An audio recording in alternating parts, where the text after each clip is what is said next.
This is GyroGearloose with RV Hacking on the Cheap. Today we're going to be discussing tongue jacks. When I bought my trailer 5 years ago, it came with a standard manual tongue jack. I figured, how often am I really going to be cranking it up and down? I'm a large enough guy to easily crank it, so I didn't think it would be an issue. What I found is, with usage of my trailer, I'm tending to move every couple days. So in fact, I'm running it up and down constantly, and I'm getting tired. So I decided to get an electric tongue jack.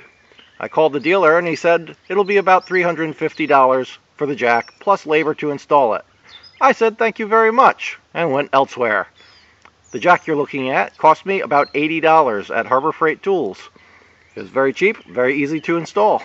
In order to install it, you simply back your tow vehicle up to your trailer and hitch as normal, just to take the weight off the tongue. That allows you to raise the jack. If you were not to hitch, then you could also do it with a standard jack stand. It's capable of holding the weight of your trailer's tongue, or even cement blocks. If you're very careful, placing them under the trailer and pad them so you don't scratch through the finish and cause extra rusting on the frame. In any case, support the tongue of your trailer and then remove these 3 bolts. There's one on the nose, one on the side, and one on the other side, over here. You remove those 3, and your jack will come right off. It simply sits there, bolted on with only those 3. It's not welded on. Place your new jack in place and replace those 3 bolts. To provide power for the jack, there's a single positive lead coming off the jack. That's this one here. This other thinner wire is simply from the rear camera system. I keep it spooled up on the neck of the jack for storage, but it is not part of the jack. Please consult my other rear camera video if you'd like to find out about that. It is a very handy thing to add. To provide power to the jack, there's this single positive wire, which we simply run back to the battery and connect straight onto the positive post. You might wonder why there's no second power lead. It's simply because the jack grounds right through the trailer to the common negative on the chassis of the trailer. That's it. Your jack is installed. Some people have expressed concern about electric jacks, worrying that the motor might fail or their battery might be too weak to run the jack and that they would be stranded, unable to move their jack.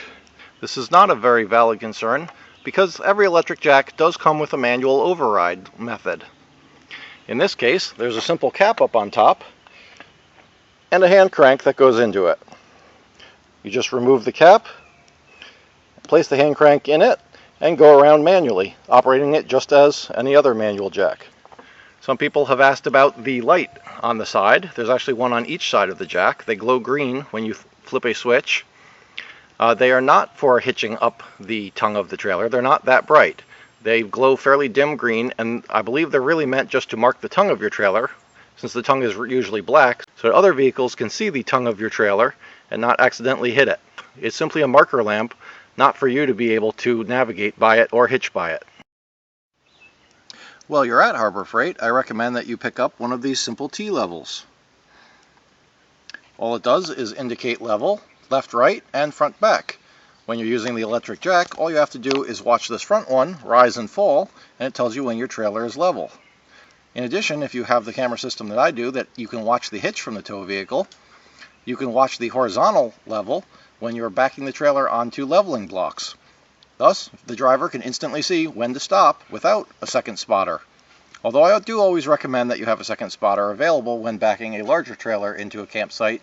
This has been GyroGearloose with RV Hacking on the Cheap. We hope you've enjoyed our video, and please look at our other videos. Thank you.